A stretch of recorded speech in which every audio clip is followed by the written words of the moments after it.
Hey, Linton and Sharik, this is Rob and Jess with Rob Has a Podcast.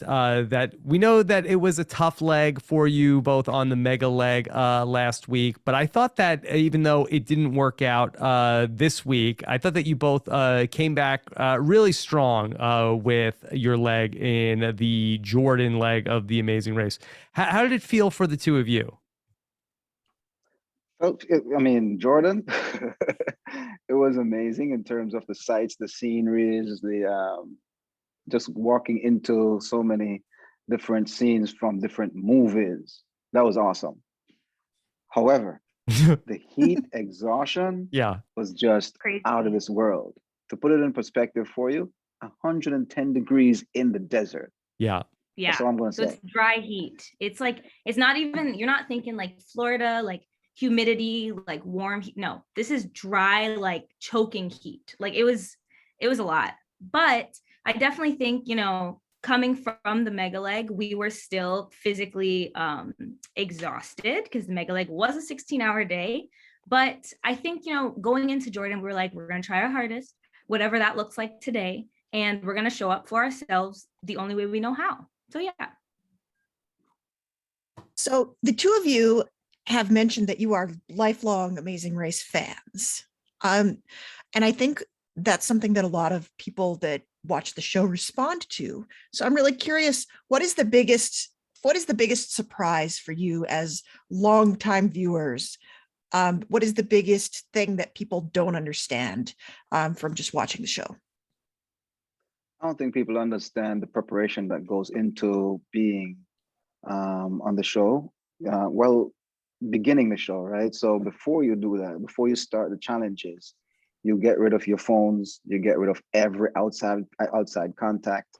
I don't know why I didn't think about that before, but it does happen, and it plays a mental. It gives you some stress, right? Because you cannot speak to the loved ones that you're used to speaking to every day, and you're not you're not allowed to speak to contestants until you get on camera, and that's when you get to know people. And I understand why they do it. That's fine. Yeah. But it's just pretty stressful mentally when you're actually between races as well, because you always have a game plan, but when you get there and you open that envelope, it's never know what you're going to be doing. And so your game plan, like ours did, just went all the way through the roof, through the window, because we thought, I'm going to do the more, physical challenges, which means I should have done the chisel. Right. But when you see who wants to have a chiseled body, yeah, we didn't think that we were going to be chiseling. I don't know. And it's also like, you have to think about it. So like, you have cameras on you. You have a sound guy. They may have a boom mic over you. There's a lot of equipment. There are cranes. There's this, there's that. There's a lot going on. And on top of that, you're thinking about executing. So it's very difficult to think critically with all of those things going on. And I think, like, as my dad was saying, like, we had a game plan, but it really goes out the window, especially when you don't know what the roadblock is until you open it. You don't really have time to like pause and be like, chiseled body. Like, because honestly, if we thought about it, we would know it's probably chiseling. It's probably something physical. And same with calling in the cows. If we stopped to like listen, we'd be like, oh, I should probably do that because I've done music my whole life. And that's probably easier for me, even though my dad killed it. But it would probably just great like yodeling. It's very difficult to think. Right, he killed it. Great yodeling. It's just hard to please, Dad. It's hard. It's just hard to like think critically in that moment. Yeah. One of the things that held you back a little bit in that leg was the metal detector. And we saw, Linton, you were working more of the perimeter, trying to find the crashed alien spaceship. Could you talk a little bit about your strategy of what you were going for there? I wish I could tell you I had a strategy. It didn't.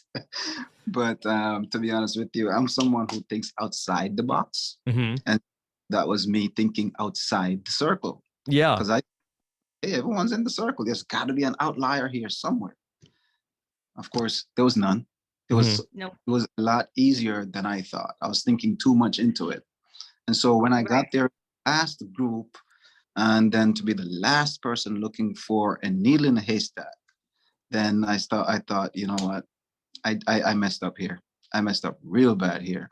And I didn't think that I needed to just do that with that spade, and it's right there. I thought I needed to dig. Mhm. Yeah. And That that's was my- kind of what I was saying with like the critical thinking is like when you are in it, it's very difficult because the reason for me, I know in last night's episode, you saw me being like, oh, this is so annoying. It's obvious, you know, context clues, but I was also being very encouraging. But it was obvious because there was a clear circle and there were 8 other holes in the circle. They were not dug that deep down. And so like for me, being on the outside, not having cameras on, well, I had cameras on me, but not being doing the stressful event. For me, it was like, it's obvious. But like for Dad, he was like, you know, I think they're trying to trick me. Let me go up the rocks. You know what I mean? Mhm. So like it's definitely much harder than I feel like people think. Sure. There's a lot of overthinking that I think Yeah. you are opening yourself up for. So how far behind the other teams do you think you were? But we were about 30 minutes behind Glenda and Lumumba. And then when we got there, we did glimpse, I can't remember who it was, but we did glimpse the last team running to the pit stop. Mhm. You know, the thing about the Jordan leg is that it's kind of like a straight shot, right? It's like, if you noticed, most of the people who ended up, you know, they ended up almost in the same place that they started because it was such a straight shot. The only team that actually made up a whole lot of ground was Derek and Claire. Yeah. But otherwise, there really wasn't a lot of room to like, oh, we can pass this team with this. Because when you get to Petra, it's a 20-minute run to where you get your clue. And then, but the thing is if you arrive 30 minutes after the other team, they already got their clue. They're already working on their detour. So there was really no place to make up any of that time. Now, you guys ended up selecting the detour to go with the camels, where almost everybody else, except for Marcus and Michael, to pick the palace puzzle. When you saw what it was, did you consider switching to the puzzle? Actually, you didn't see this on TV, but we did choose the puzzle. There were no puzzles left? Miserably. No, there were puzzles. We tried and then we switched. Oh. That was not shown. But I was the one who, from the very beginning, said, let's do the camels. Here's the reason. I grew up carrying water for cows, for cattle, because my grandmother had cattle when I was growing up in Jamaica. Yeah. And so that detour actually was easier for me than the puzzle. Oh, interesting. Yeah. Plus the slide puzzle is like, that's an algorithm. And we didn't really practice slide puzzles before going on the race, which we definitely should have. We practiced more like, we're kind of banking on our like traveling knowledge because my dad and I have both traveled a lot. And so that's kind of what we were going with. But yeah, the slide puzzle is insane. Camel Caravan was super physical because you had to go, you know, up and down the mountain in the desert heat. But, you know, I think we were just kind of there and we were like, you know what, let's just get it done. Let's finish what we started. And yeah, let's just execute. I would love to hear more about what you did to prepare to go on the race. Like, were there any new skills you picked up? Anything you practiced? Sudoku. Oh, because you should go on the challenge. It's a whole lot of Sudoku that we did. So we practiced a whole lot of that. I also kind of prepared by going to Prospect Park, doing some riding, doing some running. Ran from my home to Prospect Park quite often before the challenge. Just trying to, after I heard about the no phone policy and all of that, try to prepare myself mentally for that. Right. Didn't do a great job preparing mentally for that, Absolutely not. It was what it was. And so you can fully prepare, really, because all the challenges are different. They're all unique.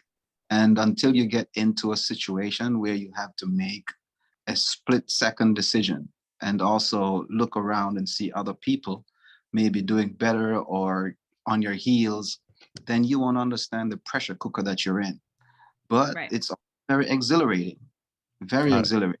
I can tell you that I had a whole lot of fun doing this. Yeah, well, you two seem like you have such a cool relationship, and it was so nice to get to watch both of you on The Amazing Race. Is there anything else you want to make sure the listeners know? Well, Sharik's got something really exciting going on. Yes. She started a content house in Brooklyn, which is the very first content house ever. Yes, Please. that content house. Yeah. Okay. So I basically I'm opening next week. It's like a content creation studio in Brooklyn. So in addition to being a master's student, I also am an influencer on TikTok, and I just feel like there's not enough community in New York specifically. And so yeah, my dad's he's like doing like a shameless plug, but yes, so that is I'm opening up that. It's my content house. Cool. Another thing about the race that I did also want to add is just like I think for the people who are watching and fans of the race, be kind to people, be kind, understand that sometimes context isn't always given. Also understand that mental illnesses exist, and some people who you are yelling at, you know, and thinking that they are spoiled or whatever, may have mental illnesses, and some people might be me. And so just like I think for the audience, just be kind and ask questions before jumping to conclusions, because it was, you know, last episode was definitely the mega leg episode was definitely hard for me to watch. But I think, you know, going forward, just being kind and understanding people are people and people have bad days. So that is what I would say. Continue watching the race because it's literally awesome. And yeah. Okay. Well, thank you again so much. Sharik, good luck with everything that you're doing, and take care outside of the race. Okay. Thank you so much. All right. Take care. Bye. Bye.